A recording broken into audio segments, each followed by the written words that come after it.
Hola, hola, bienvenidos al primer vídeo de Crimen and Jab, el lugar donde nos sentamos, hablamos y charlamos sobre los casos de true crime más impactantes. Yo soy Vivian Goite, jurista y criminóloga, y he creado este espacio para poder hablar de lo que más me apasiona, las historias de crímenes reales. ¿Qué ocurre cuando mezclamos los crímenes más impactantes con el análisis de la mente humana? Bien, pues aquí lo descubrimos. Crimen and Jab pretende tratar tanto los casos más famosos como aquellos menos conocidos, indagando en aquellos secretos más oscuros que a todos nos interesa conocer. Aquí no solo te cuento los hechos, sino que este canal está hecho para profundizar. Podemos hablar de la vida de las víctimas, de la historia de los agresores, porque bueno, para entender un caso hay que mirar más allá. La historia de unos y de otros, los motivos, las razones que llevan a que una persona cometa ciertos actos. Mi meta no es solo contar lo que pasó, sino que podamos entenderlo desde una perspectiva más profesional, desde la criminología. ¿Y por qué Crimen and Jab? ¿Cómo que Jab? ¿Qué significa eso? Idiomas, querida. Es broma, ¿eh? Es broma. Jab, jabbing en inglés, pues porque vamos a hablar, a charlar, a analizar, reflexionar, cotillar, de todo con los casos. Así que si te apasionan estas historias tanto como a mí, este es tu lugar. Prepárate para adentrarte en un mundo de misterio, mente y crimen. Aquí cada detalle importa. El misterioso caso de El Sacamantecas. El Sacamantecas es un personaje de la leyenda popular española, un hombre que mata mujeres y niños para extraerle las mantecas, es decir, la grasa corporal para hacer con ella ungüentos curativos y jabones. Las vísceras le habían sido arrancadas. De entonces data el nombre del sacamantecas. Este personaje se utilizó durante muchos años para asustar a los niños, que se portaran bien, que no llegaran tarde a casa y que no se juntaran con extraños. En realidad es un personaje parecido al hombre del saco o el coco, que estoy segura que a todos nos han amenazado con ellos de pequeños cuando éramos un poco rebeldes. Bueno, realmente ha habido varios asesinos españoles que han actuado como sacamantecas. Manuel Blanco de Romasanta, el hombre lobo, Francisco Leona de Romero, Enriqueta Martí Ripollés, más conocida como la vampira de Barcelona, y Juan Díaz de Garayo. Podemos hablar del resto en próximos episodios, pero hoy nos centramos en este último, Juan Díaz de Garayo, quien ha terminado por llevar el título oficial de El Sacamantecas en España. Y es posible que ahora en algún pueblo de España se escuche a algún adulto decirle a un niño: pórtate bien, porque si no ya verás cómo viene el sacamantecas, te saca las tripas y te las come. Muchos conocen a Juan Díaz de Garayo, el sacamantecas, que bueno, un apunte aquí, realmente no es un sacamantecas. Y bueno, yo no soy la que te está engañando, ¿vale? Sí, tiene ese nombre, pero él no sacaba las mantecas, sino que sacaba las tripas a sus víctimas. Entonces, en realidad era un destripador, ¿vale? Bueno, después de este paréntesis, te digo que muchos le conocen como el Jack el Destripador de Vitoria, comparándole con el Jack el Destripador de verdad, el del Reino Unido, ¿vale? El original. Pero la realidad es que el nuestro, el español, fue primero. La historia del sacamantecas se conoció en toda España y fuera de ella. Sabemos que fue un violador además de un asesino en serie. Concretamente es el segundo asesino en serie en la historia de España que se sepa. Justo después de... Bueno, no. Mejor te dejo para el próximo episodio quién fue el primer asesino en serie en España. Bien, comencemos con la historia. Juan Díaz de Garayo Ruiz de Argandoña nació en Eguilaz, la provincia de Álava, País Vasco, en el año 1821, un 16 de octubre. Sus padres eran Nicolás Díaz de Garayo y Norberta Ruiz de Argandoña, una familia con dificultades económicas. En total eran 9 hermanos y todos se dedicaban a la labranza o al servicio doméstico. Todos ellos eran analfabetos, no sabían ni leer ni escribir, pero en realidad era algo bastante habitual en la España de la época. Desde los 14 años, Garayo trabajó de labrador, de pastor, de carbonero, en localidades próximas a la suya. El motivo por el cual tuvo que trabajar desde bien pequeño era por la situación económica de la época. Para ponerte un poco en contexto, recuerda que España atravesaba una grave crisis económica en los primeros años del siglo XIX. Desde 1810 hasta 1821 estuvo sumergida en la Guerra de la Independencia de México, que fue el inicio del fin del dominio español sobre América Latina. Esto no solo produjo pérdidas territoriales, sino también un gran impacto negativo en los recursos económicos y comerciales que provenían de las colonias. A esta crisis se le sumó la inestabilidad política interna. En el año 1833, después de la muerte de Fernando VII, estalló la Primera Guerra Carlista. Este conflicto enfrentó a los partidarios de Carlos María Isidro de Borbón, es decir, los carlistas, los defensores de una monarquía absolutista, con aquellos que defendían a Isabel II, que eran de una tendencia liberal, quienes se disputaban la sucesión al trono español. Esta guerra no solo dividió a España políticamente en dos, sino que también produjo un gran impacto en las zonas rurales, agravando la pobreza y el atraso en estas zonas. En este contexto, muchas familias, como la de Juan Díaz de Garay, sobrevivían con dificultades económicas, apoyándose en el trabajo agrícola o el servicio doméstico para poder subsistir. Y bueno, volviendo a nuestra historia, estando en Alegría, a Garayo una amiga suya le comenta que ella tiene una hermana viuda con unas tierras alquiladas con las que necesitaría ayuda de algún hombre. Y es así como Garayo marcha hacia Vitoria y comienza a trabajar en la casa de esta mujer como criado. Después se emparejó con esta señora, llamada Antonia López de Berrostelleta, y acabó casándose con ella en el año 1850. Antonia se la conocía como la Zurrumbona, un apodo que había heredado de su marido, y tras el matrimonio a Garayo se le empezó a conocer como el Zurrumbón. Y bueno, a ver, si me preguntas, para mí es un poquito de mal gusto que el marido nuevo lleve el apodo del marido antiguo, o sea, el muerto. Bueno, que basta, ¿no? Pero bueno, mira, ¿quiénes somos nosotras para juzgar en esta historia? Nadie, así que yo, chitón, me callo aquí. Seguimos. Del matrimonio resultaron 5 hijos, pero solo 3 sobrevivieron. 2 niños, Cándido y Tomás, y una niña llamada Josefa. Todo parecía ir bien, pero en el año 1863, es decir, tras 13 años de matrimonio, Antonia fallece, dejando a Juan Díaz de Garay como un hombre viudo a cargo tanto del trabajo, la casa, como de la educación de sus hijos. Él ve que la situación le supera y es por eso que en febrero de 1864 se casa de nuevo con Juana Salazar. Su nueva mujer Juana no se llevaba nada, pero nada bien, o sea, nada bien con los hijos de Garayo, y eso provocaba múltiples discusiones. Se dice lo siguiente de la situación. Era su nueva mujer de carácter áspero y de violento genio con los que, en vez de asegurar la paz en la casa, la disipó, entablándose entre ella y sus hijastros constantes reyertas, arraigándose los odios y dando lugar a que aquellos huyeran de su casa, colocándose como criado el mayor y haciéndose vagabundos y pordioseros los menores. Fuera de la casa, los hijos, sin amparo ni guía, se vieron envueltos en las tristes consecuencias que trae la vida de la miseria y del abandono. Garayo, movido por sus sentimientos de padre, alguna vez volvió a recoger a los 2 hijos menores, pero estos, ante la repulsión que sentían hacia su madrastra y alentados por las novedades de la vida libre, no se detuvieron muchas horas en el hogar paterno. Tras 7 años de un matrimonio aparentemente insufrible para ambos, Juana, quien estaba enferma de viruela, fallece en el año 1870. Este año coincide con el primer asesinato de Garayo. Era la tarde del 2 de abril de 1870 cuando Garayo salió de la ciudad acompañado de una joven prostituta. Iban hacia el Polvorín, siguiendo el cauce del arroyo Errecachiqui. Garayo le ofreció 3 reales por mantener relaciones sexuales, y ella no aceptó porque le parecía poco dinero, lo que provocó que Garayo le ofreciera 4 reales. Ella siguió sin aceptar porque consideraba que él debía de pagarle 5, y así comenzó una discusión. En cierto punto, Garayo se abalanzó sobre ella, la tomó del cuello y la estranguló hasta casi asfixiarla. ¡Suélteme, por favor! ¡Déjame! ¡Suélteme! ¡Socorro! ¡Socorro! ¡Socorro, por favor! Después sumergió su cabeza en el agua del río hasta que se aseguró que ella no seguía respirando.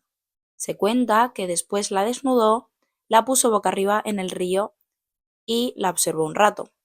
Posteriormente se marchó de allí. Varias fuentes aseguran que tras perder la vida, él la violó y la sodomizó.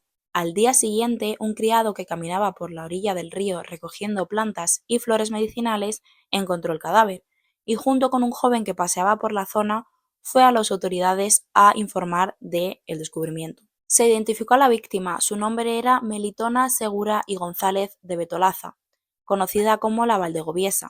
Tenía 39 años. A pesar de que las autoridades estaban convencidas de que la mujer había sido víctima de un crimen, al no encontrar más pruebas decidieron archivar la causa. Tras esto, Díaz de Garay siguió con su vida normal y tiempo después se casa con una nueva mujer, llamada Agustina Ruiz de Lociaga Murga. La realidad es que parece que Garay pasó de Guatemala a Guatepeor, porque si el anterior matrimonio era malo, este fue mucho peor, y además Agustina tenía problemas serios con el alcohol. Estuvieron casados durante 5 años hasta que ella fallece de forma repentina. Casi había transcurrido un año desde el primer asesinato cuando el 12 de marzo de 1871 sucede un nuevo crimen. Las circunstancias eran prácticamente iguales al crimen anterior. Esta vez la víctima era una mujer viuda, sin hijos y además muy pobre. Garay le había ofrecido $1 para que ella pudiera comprarse comida y le ofreció dar un paseo juntos. La víctima, llamada Águeda Abando Orao, conocida como la Riojana, aceptó y marcharon. En cierto punto, Garay nuevamente ofreció dinero por mantener relaciones sexuales. A ella le pareció poco el dinero que ofrecía y comenzaron una discusión. En cierto punto, él se abalanzó sobre ella, tomándola del cuello y estrangulándola. El cadáver se encontró al día siguiente y una vez más, al no haber encontrado pista alguna, la causa fue archivada y siguió Garay tranquilo como después de haber cometido su primer crimen. En este momento quizás pienses, bueno, ha cometido 2 asesinatos, de circunstancias muy parecidas y muy cercano, porque fueron prácticamente uno al lado del otro, a 400 metros. Entonces es ahora cuando pensamos, vale, ahora se relaja, deja pasar el tiempo o deja de acabar con la vida de la gente. Pues no, te equivocas. El 21 de agosto de 1872 sucede algo de nuevo. Garay iba caminando hacia el pueblo Gamarra Mayor cuando se cruzó en el camino con una niña de 13 años.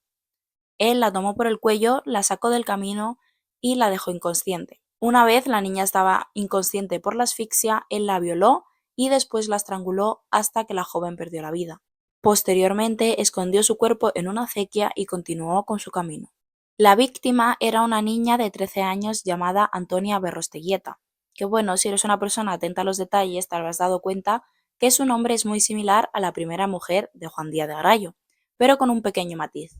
La primera mujer se llamaba Antonia López de Berrosteguieta y esta niña Antonia Berrosteguieta. Pero bueno, aún así es un dato curioso. Seguimos. La niña se estaba dirigiendo hacia Vitoria para cumplir con unos recados que le habían mandado, ya que trabajaba de criada. Los pastores descubrieron su cadáver al día siguiente. Este asesinato hizo cundir el pánico total en la zona, tanto que ni los padres ni los esposos dejaron a las mujeres salir del pueblo sin ir debidamente acompañadas. La opinión pública comenzó a creer que debía haber uno o varios asesinos que eran los causantes de las muertes de las 3 mujeres que hemos tratado. Tan solo 8 días después del asesinato de la niña Antonia se produjo un nuevo crimen. Garay, envalentonado y con confianza plena en la hasta entonces suerte que había tenido, la noche del 29 de agosto se encuentra con María Campos, apodada La Morena, una joven de 23 años que la gente decía que era de mala conducta y malas costumbres, ya que era prostituta. Bueno, ambos hablaron y decidieron quedar a las afueras, yendo primero María y después Garay, que quizá este fue un método para que no le descubrieran. Fueron hacia el camino de la Zumaquera y se detuvieron encima de un puente que había sobre un riachuelo que pasaba por ese camino. Pues bien, nuevamente Garay le ofreció dinero por tener relaciones sexuales, concretamente $2, que ella no aceptó porque le parecía poco dinero. Garay entonces le ofreció $4, a lo que ella tampoco aceptó. Él reprochó su tacañería y comenzaron una discusión acerca del precio. Él le echó las manos al cuello, la lanzó al suelo y la estranguló. Cuando la creyó muerta, se quedó observándola un rato, pero ella en el suelo se movió, lo que provocó que él se abalanzara nuevamente sobre ella, tomó una horquilla de su pelo y se la clavó en el pecho. Una vez hecho esto, arrastró su cuerpo hasta el arroyo, fue a su casa, cenó y se acostó. A ver, tú me estás diciendo que tú acabas con la vida de una persona, le clavas una horquilla en el corazón y dices, ¡ah! Me apetece cenar ahora mismo, o sea, sin palabras, ¿vale? O sea, encontraron el cuerpo de la joven María Campos, apodada La Morena, al día siguiente. Y nuevamente las tareas e investigaciones realizadas resultaron sin éxito, por lo que otra vez se archivó la causa. Un detalle de este crimen es que en un primer momento creyeron que el autor era un soldado de la zona, que incluso llegó a ser procesado, pero finalmente le pusieron en libertad ya que no pudieron probar que fuera el causante de los hechos, porque efectivamente es que no había sido él, o sea, no hay más tu tía. Garallo dejó transcurrir un año desde el crimen de la Zumaquera y en agosto de 1873 volvió a actuar. De forma muy similar a la anterior, iba acompañado de una prostituta por un camino. Él le ofreció dinero a ella por tener relaciones sexuales. Ella se negó, discutieron por el precio y él se abalanzó sobre ella intentando estrangularla. En esta ocasión, la víctima pudo gritar y sus gritos provocaron la huida de Garallo. Pasó otro año y llegamos a junio de 1874. Garallo iba por el camino de la Zumaquera cuando cruzó camino con una anciana y sin mediar palabra se abalanzó sobre ella intentando estrangularla. La anciana forcejeó con él, intentó defenderse y gritó. En ese momento aparecieron dos mujeres paseando por la zona y Garallo nuevamente huyó. La anciana le dijo lo siguiente a las mujeres que se acercaron. En buena hora han pasado ustedes por aquí, porque si no, ese demonio de Garallo, que debe estar borracho, me hubiese matado sin haberle dado yo motivo para ello. A pesar de que la mujer lo conocía, nunca lo denunció. Como he mencionado, en 1876 fallece Agustina, enviudando de nuevo Garallo.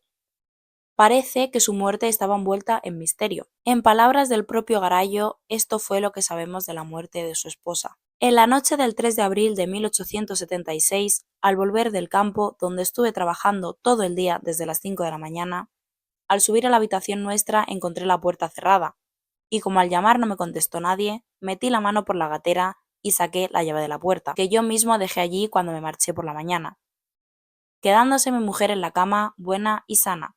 Al entrar en la alcoba vi que estaba agonizando. Salí asustado y busqué un médico, el cual, al ver que mi mujer no hablaba y que iba a expirar, mandó que viniese un cura y le diera la unción, que era lo único que podía hacerse. Un mes más tarde, sí, hemos oído todos bien, un mes más tarde, Garallo se casa de nuevo, esta vez con su cuarta y última esposa llamada Juana Isibisate. Ella era una viuda de avanzada edad. Se casaron y parece que al principio tuvieran paz, pero duró poco tiempo, ya que pronto comenzaron las continuas peleas, las mutuas recriminaciones y los ataques continuos. Reinaba, como se decía en esa época, un completo desarreglo doméstico. Mira, una cosa te voy a decir yo ahora. Garallo, cariño, el matrimonio quizás no es para ti. Sé que la época que te lo dice que hay que casarse, pero a ti no te está yendo bien. ¿No lo ves tú? Que no, cariño. No pasa nada. Quédate soltero y que tampoco pasa nada. 4 veces. 3 viudo. Yo no digo nada, porque ya he dicho que yo no soy nadie para juzgar. Pero ahora voy a mencionar 3 crímenes que no fueron reconocidos por Garallo. Y aunque algunas fuentes afirman que fue él, es posible que tuviera imitadores. El 2 de enero de 1878 se encuentra el cadáver de una mujer en el camino entre Mendiola y Castillo. Habían pasado 2 años y medio desde el último intento de asesinato de Garallo y más de 5 desde el último asesinato. La mujer tenía 55 años y presentaba graves heridas en el pecho. Además tenía la mano cortada y las tripas fuera como si las hubieran arrancado violentamente. Al conocerse los detalles del crimen y saber que el asesino había arrancado las vísceras a su víctima, las personas rescataron las antiguas leyendas de unos hombres monstruos que mataban a mujeres y niños para sacarles las mantecas y hacer con ellas composiciones de maravillosa eficacia. Es así como se bautiza al autor de los crímenes del campo de Vitoria como el sacamantecas. Pues a mí me han dicho que tiene que ser un sacamantecas. Pues dicen que es para hacer medicina, para curar la tisis de los ricos. Entonces, sabemos que, aunque Garallo nunca admitió este crimen, como ya te he dicho, fue precisamente este el que le hizo ganarse el título de el sacamantecas. Un mes después del anterior, esta vez en la propia ciudad de Vitoria, el 28 de febrero de 1878, se produce un nuevo crimen. Se encontraba en su casa una niña de 11 años cuando escuchó que llamaban a la puerta. Abre y ahí se encontraba un anciano quien preguntó si en la casa había alguna habitación libre. Intuimos que para pasar la noche. La niña le respondió que no, y en ese momento el hombre se abalanzó sobre ella, la tomó por el cuello, la lanzó al suelo y la violó, para después acuchillarla varias veces en el vientre.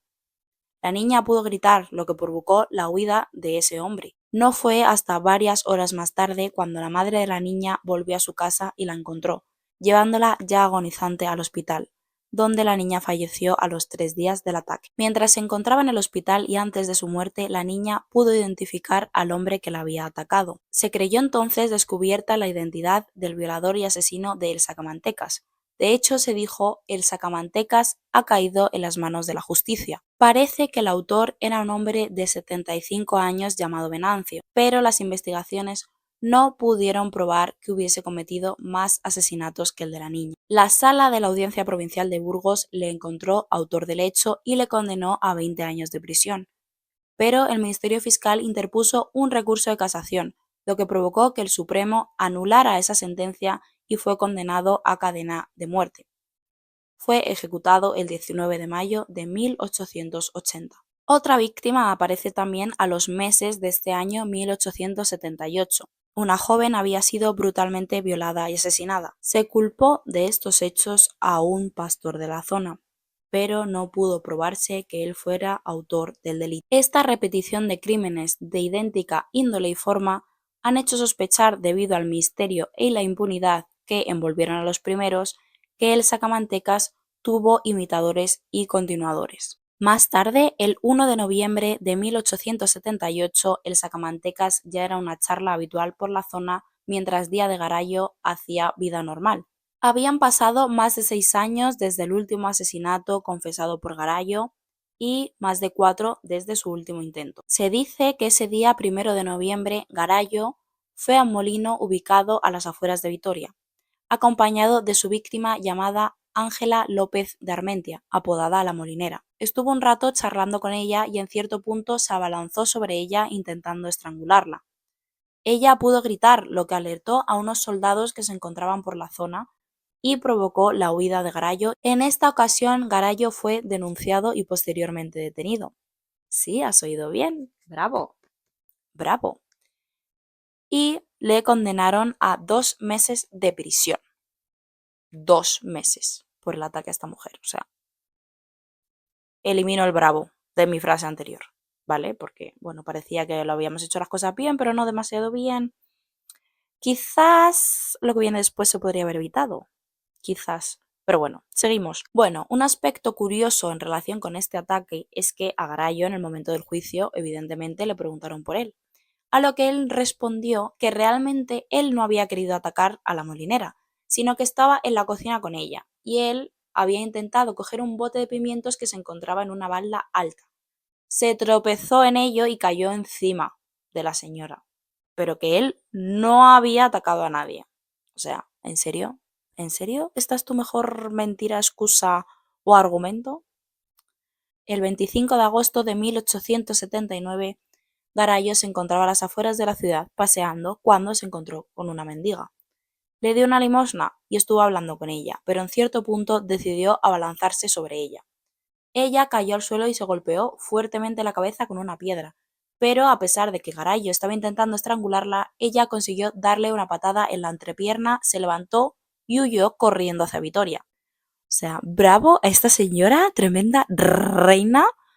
Es una señora Rambo. O sea, ella cogió y dijo, mira, no, mi ciela, este no es mi día.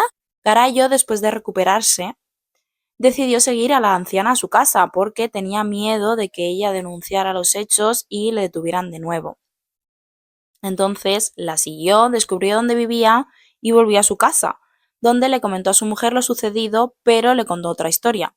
Le dijo que él había atacado a la anciana sin querer, por lo que le propuso a su mujer que ella fuera a ofrecerle dinero a la anciana, unas 20 pesetas, para que la señora guardara silencio y no denunciara lo ocurrido. Pues bien, así fue. Su mujer fue a la casa de la anciana y le ofreció 20 pesetas como indemnización por lo ocurrido, y la mujer aceptó el dinero. Pero aquí hay una cosa. La mujer aceptó el dinero, pero no guardó silencio y fue a las autoridades a denunciar lo sucedido. O sea, ¿quién es esta diva que acepta la pasta y encima lo casca? Unos días más tarde, el 7 de septiembre de 1879, Garallo iba de paseo cuando se cruzó con María Dolores García Cortázar de Unzueta, de 25 años, y comenzó a pasear al lado de ella. En cierto punto, Garallo la agarró y la llevó a un sendero solitario. Allí le ató un pañuelo fuertemente al cuello y le propuso mantener relaciones sexuales a cambio de dinero. María Dolores se negó y le dijo que ella no era una prostituta. Entonces Garallo sacó de su bolsillo una navaja con la que comenzó a realizarle graves heridas en el pecho, mientras la violaba. Después la remató con varios navajazos en el vientre, escondió el cuerpo y se marchó. Este es el crimen que sería conocido como el asesinato de la chica de Zaitegui. Vaya apuntando. A ver, término de Zaitegui. Mujer de unos 30 años. 30 años. Presenta múltiples heridas en el vientre, equimosis en el cuello, Quimosis en el cuello. Cartero, cara para aquí. contusa y hemorragia en la boca. Después de este hecho, Garallo decidió que no volvería a Vitoria, así que decidió dormir debajo de un puente cercano. Al día siguiente, 8 de septiembre de 1879, se cruzó con una mujer de 55 años llamada María Audicana. Él comenzó a caminar al lado de ella y en cierto punto le pidió que le diera todo el dinero que llevaba encima.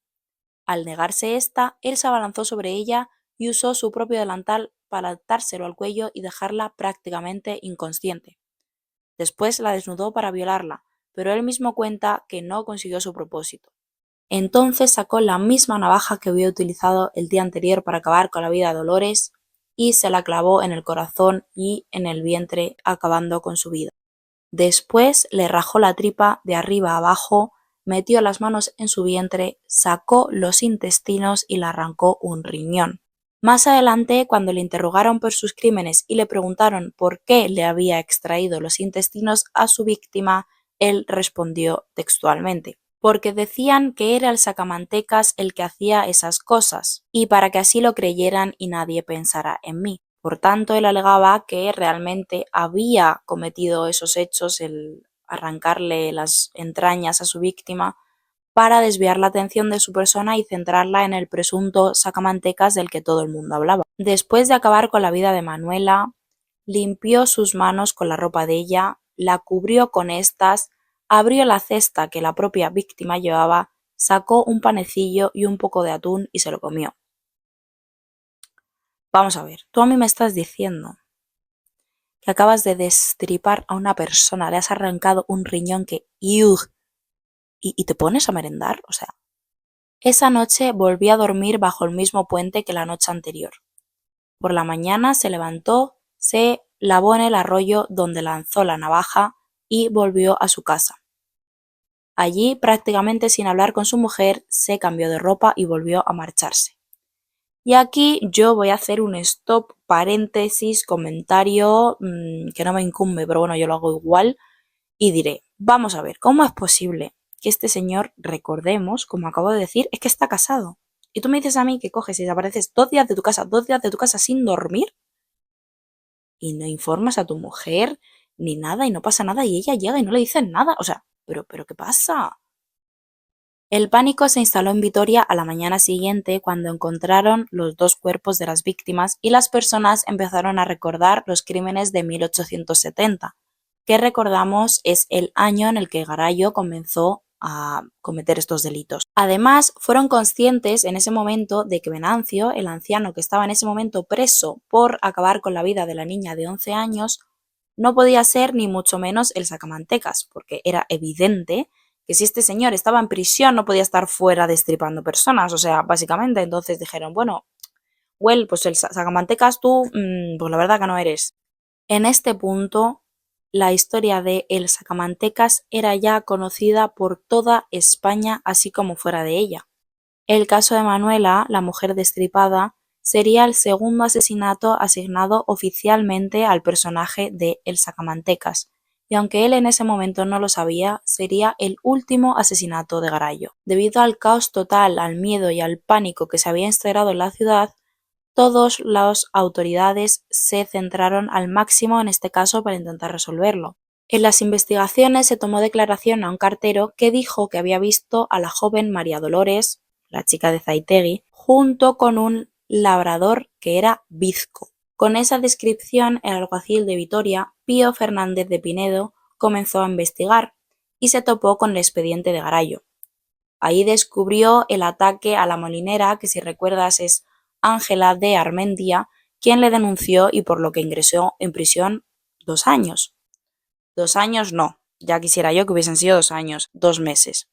Descubrió también el alguacil el ataque a la limosnera, es decir, la anciana que Garayo había intentado sobornar. Fue en ese momento, cuando habían descubierto sus anteriores ataques, que decidieron ir a buscarle a su casa. Y allí fueron.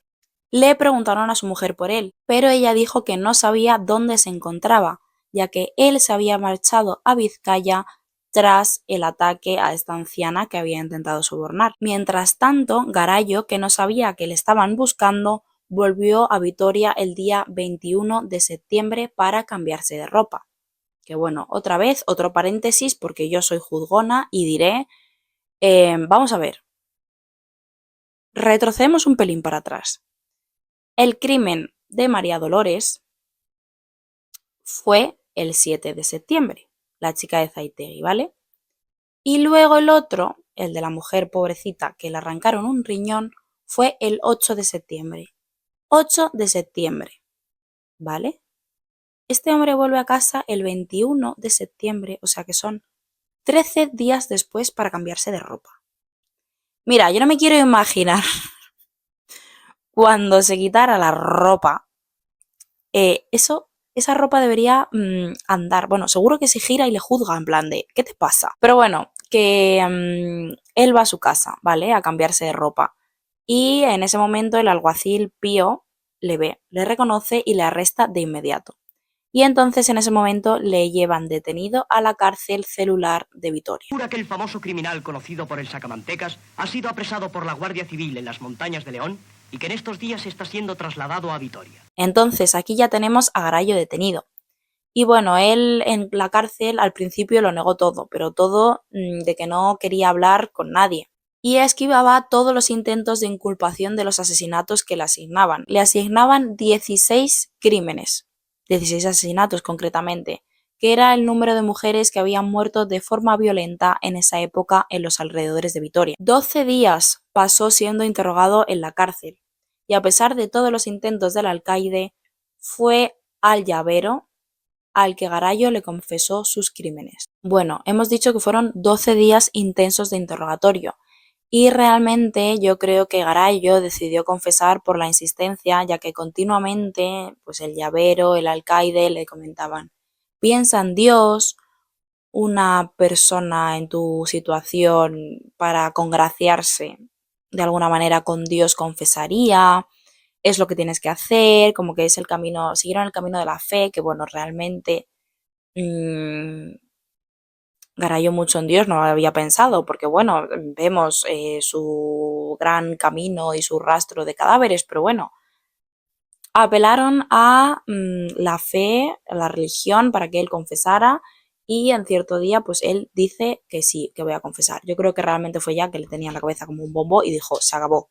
Entonces confesó primero el crimen de la chica de Zaitegui y posteriormente los 5 que también había cometido, así como los 4 intentos de asesinato. En un momento dado llegó a decir que vio una sombra negra que era el demonio el que le había ordenado cometer esos crímenes. El problema es que al oír su declaración las autoridades quedaron alarmadas porque significaba que había 10 asesinatos sin resolver, lo que suponía que al menos uno o varios asesinos seguían libres. Garayo fue juzgado y condenado por los 2 últimos asesinatos que cometió, es decir, el de la chica de Zaitegui, María Dolores, y el de la mujer que había sido destripada, y fue condenado a 2 cadenas de muerte por garrote vil. Como anécdota de lo inteligente o ingenioso que era, a pesar de ser analfabeto, se cuenta que Garayo consiguió afeitarse con una cerilla, ya que le habían prohibido acceder a objetos cortantes con el miedo de que pudiera atacar a otros o a sí mismo.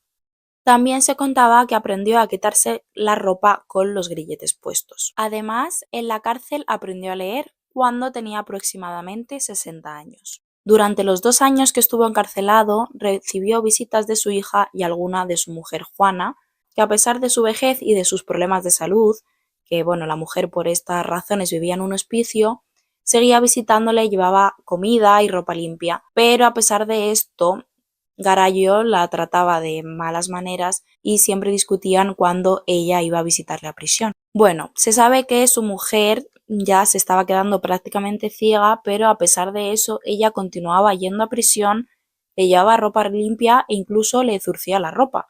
Pero, como comento, no parece que fue un gesto muy apreciado, vamos a decir así, por Garayo, ya que pues él la trataba de forma insultante.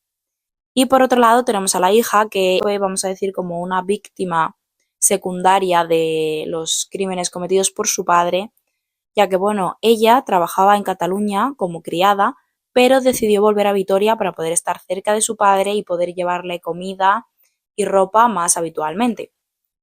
Por lo que empezó a trabajar nuevamente en Vitoria e incluso fingió su acento, como fingió el acento catalán, para que no la relacionaran con la zona. A pesar de esto, con el tiempo las personas se enteran de que efectivamente es la hija de el sacamantecas y empiezan a hacerle la vida imposible. Incluso en la casa donde trabajaba como criada deciden despedirla y le dicen que en realidad no tenían un problema con ella, que no era que no cumpliera las expectativas o no hiciera el trabajo bien, sino que no podían tener en su casa la deshonra de que la hija del sacamantecas trabajara para ellos. Es por eso que tiene que volverse a Cataluña y abandonar Vitoria.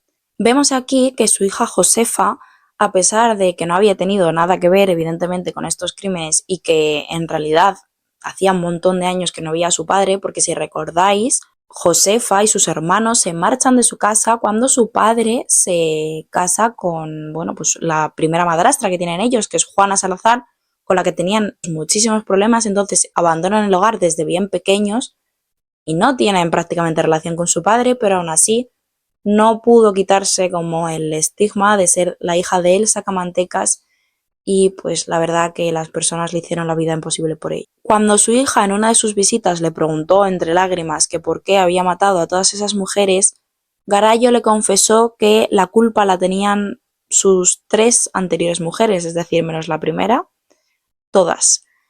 Y él le dijo a su hija así: es cierto que he matado a esas mujeres, pero la culpa de ello, y por eso estoy en la cárcel, la tienen todas las mujeres con quienes me he casado después de morir tu madre, que si una salió mala, las otras fueron peores. Pues todo cuanto había en casa lo vendían a menos precio para comprar vino y otras cosas. Y yo, aburrido al ver lo que me pasaba, me perdía en esas malas acciones que ahora tendré que pagar justamente. De la misma forma se refirió a su propia mujer, Juana, cuando le dijo lo siguiente: las 2 mujeres que he tenido anteriores a ti eran tan malas como tú. Si con una estaba mal, me volví a casar al morir aquella y encontré una peor. De manera que no he tenido buena más que la primera. Las otras 3 habéis sido a cuál peores. En el curso de los procesos, sus abogados alegaron que Garayo tenía problemas mentales y que por eso debía estar exento de responsabilidad penal. Ante esto se realizaron investigaciones referentes a su estado mental y el informe estableció que Garayo tenía las facultades mentales normales y que había cometido esos actos conforme a su propia voluntad. Tras tener esta información, la defensa de Garayo solicitó que éste fuera examinado nuevamente por otros expertos en enfermedades mentales y el informe dijo lo siguiente: Juan Díaz de Garayo es imbécil, lo será y lo fue siempre, y los hechos cometidos por él fueron ejecutados bajo la influencia de una locura parcial o monomanía de accesos intermitentes con largos intervalos, pseudolúcidos a más de su imbecilidad. Básicamente la acusación afirmaba que Garayo estaba de acuerdo, que no tenía ningún problema mental y que por eso debía enfrentarse a su juicio y asumir la pena que le correspondiera.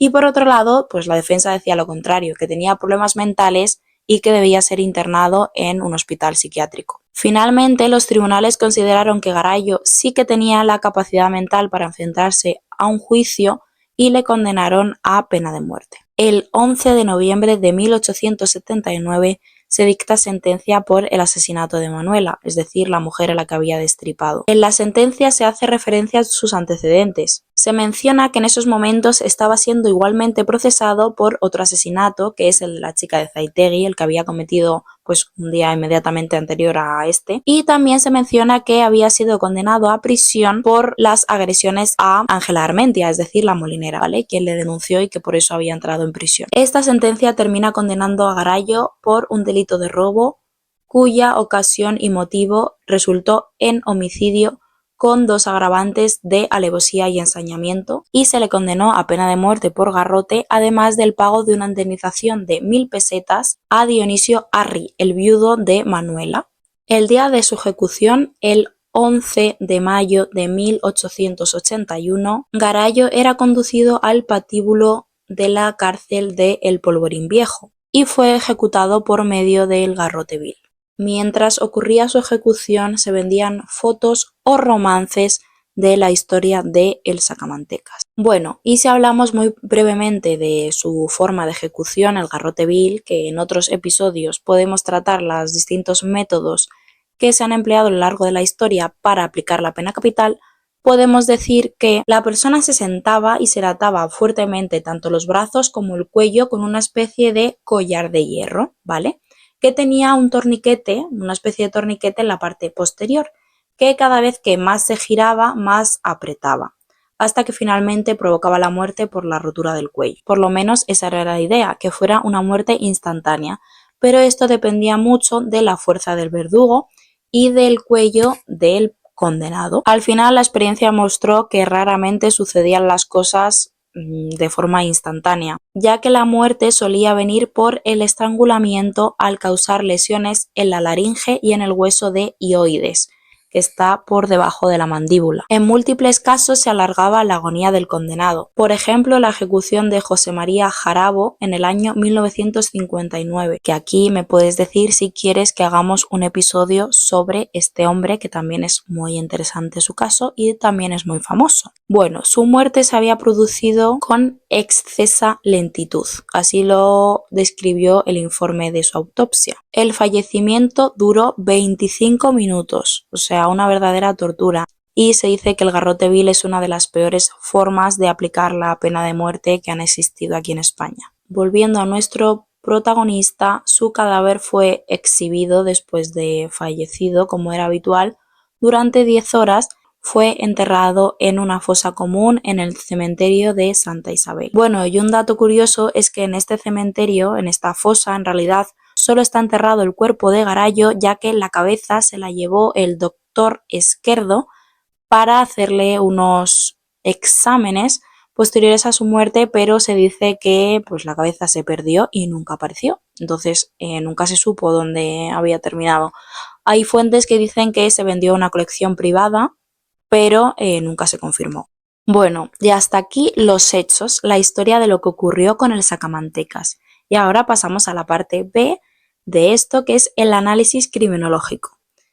Bueno, vamos a hacer un análisis de chill, ¿vale? Tranquilamente. Yo te voy a contar ciertas cosas que son aspectos sobre la criminología y vamos a analizar un poco más allá de este caso de Juan Díaz de Garayo. Bueno, en primer lugar, una pregunta que nos podemos plantear sobre Juan Díaz de Garayo es que si efectivamente era una persona que tenía problemas mentales o no. O sea, la pregunta que se realizaron muchos en esa época era que si estaba loco o estaba cuerdo.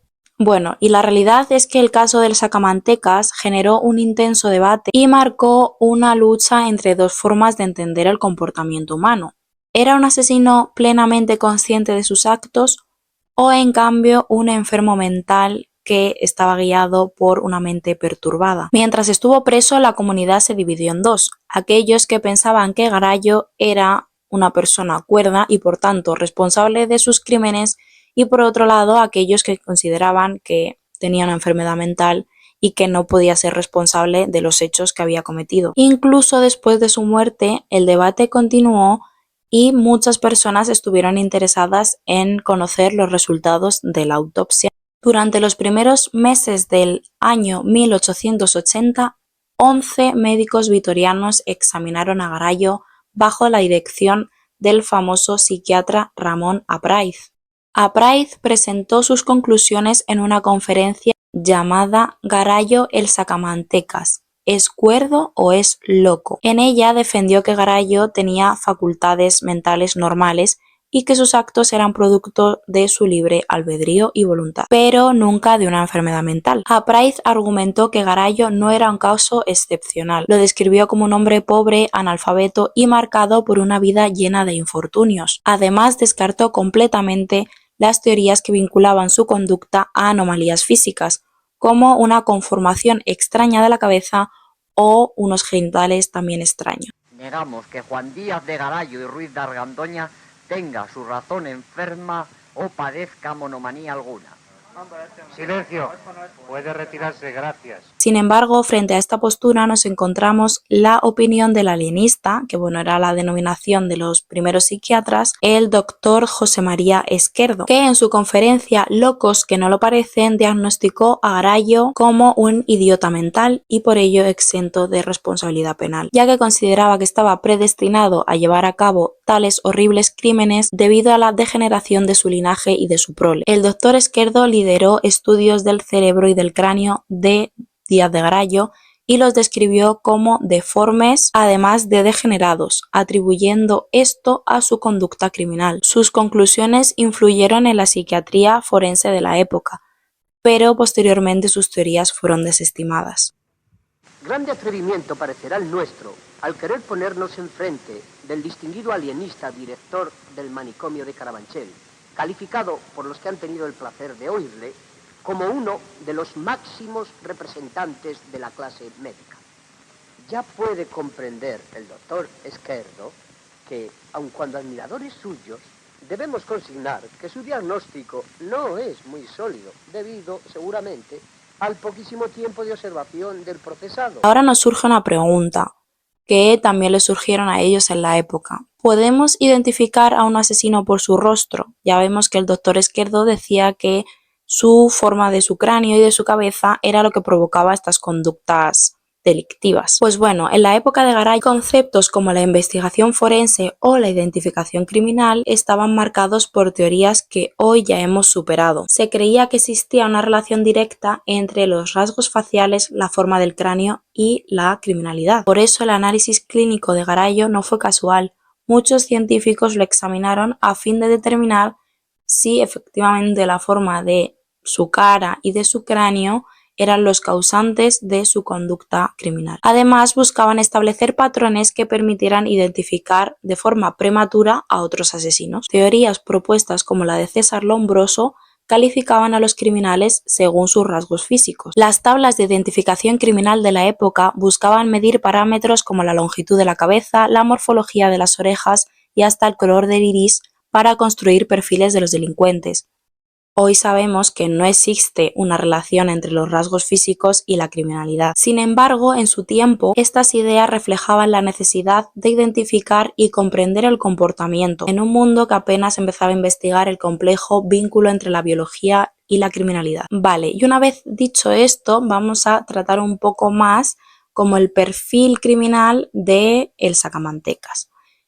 Y lo primero que sabemos es que era un asesino en serie. En criminología diferenciamos entre el asesinato simple y el asesinato múltiple y se distinguen según el número de víctimas. El asesinato simple es el acto que produce la muerte de una única persona, mientras que el asesinato múltiple es aquel acto ilegal que produce como resultado la tentativa o la muerte de varias personas, siempre vinculadas al mismo autor. Dentro de la categoría del asesinato múltiple encontramos a los asesinos en serie, que vamos a definir ahora mismo. Un asesino en serie es aquel que mata a 3 o más personas de forma sucesiva y con periodos de enfriamiento entre las víctimas. Durante estos lapsos, el asesino no comete más crímenes, pero puede revivir sus actos mediante fantasías, recuerdos o souvenirs que puede tomar de la escena del crimen. Las motivaciones de los asesinos en serie suelen ser de carácter psicológico, destacando la dominación, el arrebato sexual. Generalmente las víctimas comparten similares características como edad,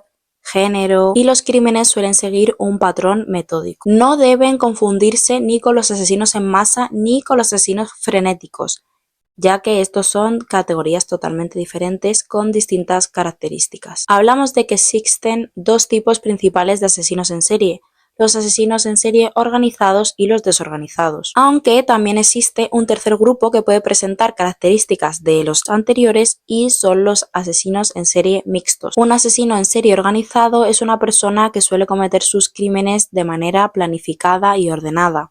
Suele elegir a sus víctimas de forma deliberada. Es meticuloso en la ejecución del crimen, asegurándose de no dejar evidencias en él y manteniendo el control en la escena del crimen. Su comportamiento puede, aunque no siempre, puede reflejar características de una personalidad psicopática o antisocial. Por otro lado, un asesino en serie desorganizado es caótico e impulsivo en sus crímenes. No planifica sus asesinatos y a menudo son producto de brotes de una enfermedad mental o impulsividad. Sus víctimas suelen ser a menudo personas al azar y pueden ser personas cercanas. En la escena del crimen no se preocupa por ocultar sus evidencias y suele ser una escena del crimen desordenada que muestra su descontrol. Por su parte, como hemos señalado, un asesino en serie mixto puede presentar características tanto organizadas como desorganizadas. Y bueno, personalmente considero que Garayo es un asesino en serie mixto, ya que presenta características tanto de un asesino en serie organizado como un asesino en serie desorganizado.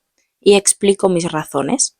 Las características de un asesino en serie desorganizado puede ser, en un primer lugar, la relación con las víctimas. Y bueno, es que como hemos visto, Garayo no tenía ninguna relación personal con ninguna de ellas. La mayoría eran prostitutas o mendigas, personas sin dinero y que no tenían ningún vínculo personal con ella. Y en realidad eran poco planificados estos asesinatos. Por otro lado, una escena del crimen caótica, que en realidad en la mayoría de sus escenas no se preocupa por cubrir lo que ha cometido. Es cierto que aparta a la víctima del camino o la esconde en una acequia, pero también la deja encima del río, o sea, que realmente no tiene mucho esfuerzo en ocultar el cuerpo. Por otro lado, las características organizadas, como puede ser la selección de las víctimas, que bueno, si nos fijamos, en realidad, como hemos dicho, todas las víctimas eran más o menos de las mismas características sociales, que eran mujeres de pocos recursos o prostitutas o mendigas, que realmente no eran, vamos a decirlo así, personas que fuesen a preocuparse mucho por ellas porque bien o no tenían familia.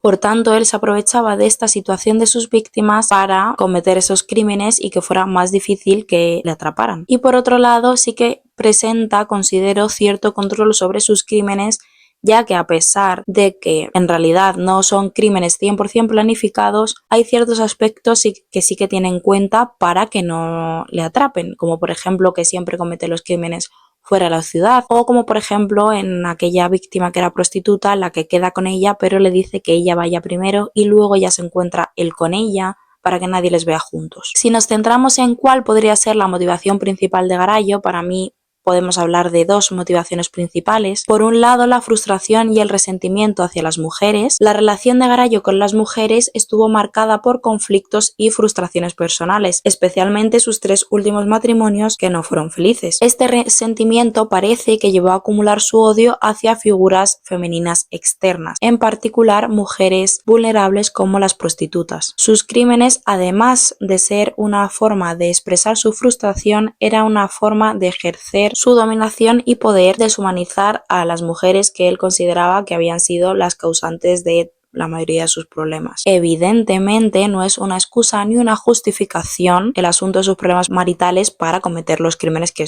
cometió. No hay justificación para esto, pero creo que esta sí que puede ser una de sus motivaciones, ya que él mismo, como hemos hablado, le comenta a su hija que fueron sus 3 mujeres las que le llevaron al camino de cometer estos actos. Esto nos hace plantearnos que a lo mejor si su primera mujer, Antonia, no hubiese fallecido, quizás no conoceríamos a el sacamantecas que hoy conocemos, y a lo mejor hubiese sido un hombre felizmente casado y no hubiese cedido a esos impulsos criminales, o a lo mejor sí, no lo sabemos, pero es una teoría. Y por otro lado, otra de sus motivaciones pueden ser los impulsos sexuales frustrados. En múltiples ocasiones, como hemos oído, los crímenes de Garayo se cometen por una negociación sexual fallida, es decir, él ofrece un precio a la prostituta por mantener relaciones sexuales, ella no acepta porque le parece poco dinero y él, en vez de asumirlo o ofrecer más dinero, explota y es cuando comienza a atacar a sus víctimas. Este rechazo era lo que accionaba la agresión en Garayo, que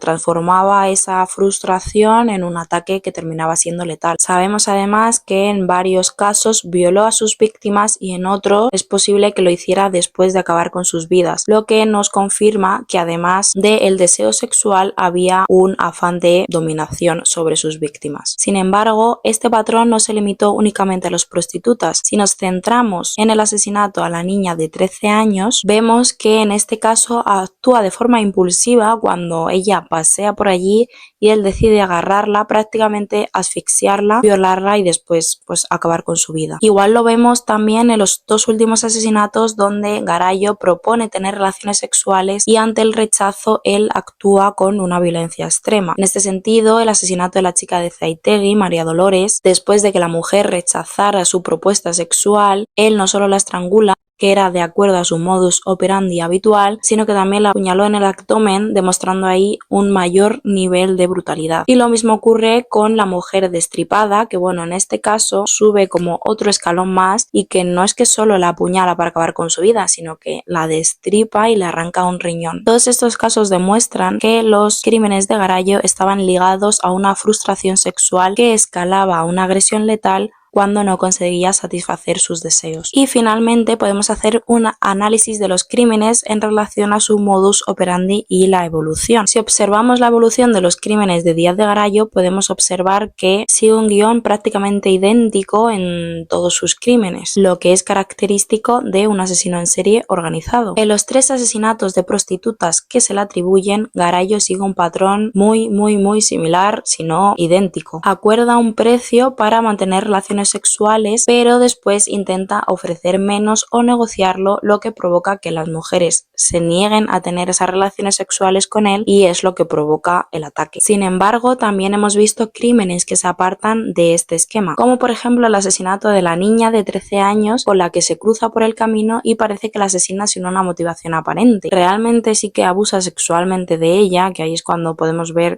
su motivación, que es sexual, pero esta niña se escapa de ese modus operandi habitual. Este caso, junto con el asesinato de la mujer mayor que se encuentra de forma fortuita, se escapan del esquema de víctima al que él solía atacar. Recordamos que normalmente ataca a mujeres de clase baja, sin familia, sin hijos, viudas, prostitutas. Precisamente que la niña se escape de este modelo de víctima es lo que demuestra que Garayo no planificaba todos sus crímenes y muestra aquí su faceta desorganizada. Por otro lado, los 2 últimos crímenes de Garayo, que es cierto que no presentan características relativas o iguales a sus víctimas, porque estas 2 últimas mujeres tampoco eran personas de clase baja, ni sin familia, ni marginadas, pero sí que es cierto que presentan muchas similitudes respecto a la forma de ejecución del crimen, que en este caso, en ambos asesinatos utiliza o emplea una navaja, que es algo nuevo que introduce, que no se había visto antes, porque su forma habitual de acabar con la vida de las personas era el estrangulamiento, pero tanto a María Dolores, la chica de Zaitegui, como a la mujer que destripa, pues hay un mayor ensañamiento con ellas.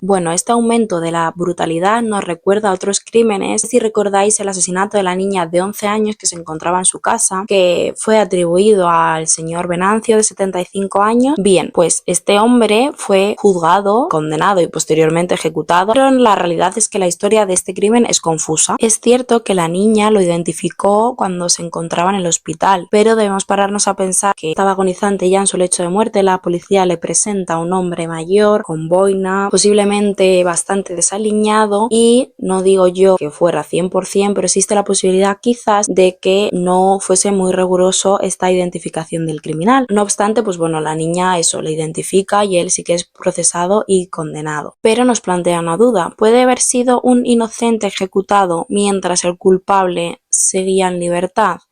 Y planteo esta pregunta porque realmente Garayo, cuando es detenido, entre los crímenes que pretenden que él confiese se encuentra el asesinato de esta niña, que realmente ya había sido condenada una persona por este mismo asesinato. Entonces esto supone que tenemos a dos personas o a dos presuntos autores para un mismo crimen. Y de hecho ambos coincidieron, Venancio y Garallo, en prisión, y fue ejecutado Venancio antes, el 19 de mayo de 1880, y Garallo el 11 de mayo de 1881. Por tanto, yo creo que esta coincidencia de ambos en prisión y que mientras a Venancio ya la habían condenado por un asesinato, pero luego intentan que Garallo lo confiese, demuestra ciertas irregularidades en la investigación. Que es cierto que, de acuerdo a la época, sabemos que no se investigaba antes como se investiga ahora, ni había los medios, pero pues es una pregunta que yo lanzo para reflexionar. En definitiva, podemos decir que los crímenes de Garallo presentan un patrón bastante claro en ciertos aspectos, pero desorganizado en otros, y es por ello que lo he calificado como un asesino en serie mixto, ya que combina elementos de planificación y control con otros elementos impulsivos y descontrolados. Y bueno, ahora sí que sí, hasta aquí el caso de Juan Díaz de Garallo, el sacamantecas. Espero que os haya resultado interesante y que hayáis aprendido algo de este escalofriante caso. ¿Qué os parece este perfil de este asesino en serie? La verdad que, bueno, fue uno de los asesinos, creo que es uno de los asesinos más importantes que tenemos en la historia española. Déjame tus comentarios y opiniones abajo, que los leo todos. Si te ha gustado este vídeo, no dudes en darle like, suscribirte al canal y activar la campanita para no perderte ninguno de los próximos casos que vienen. Nos vemos muy pronto con más historias de True Crime.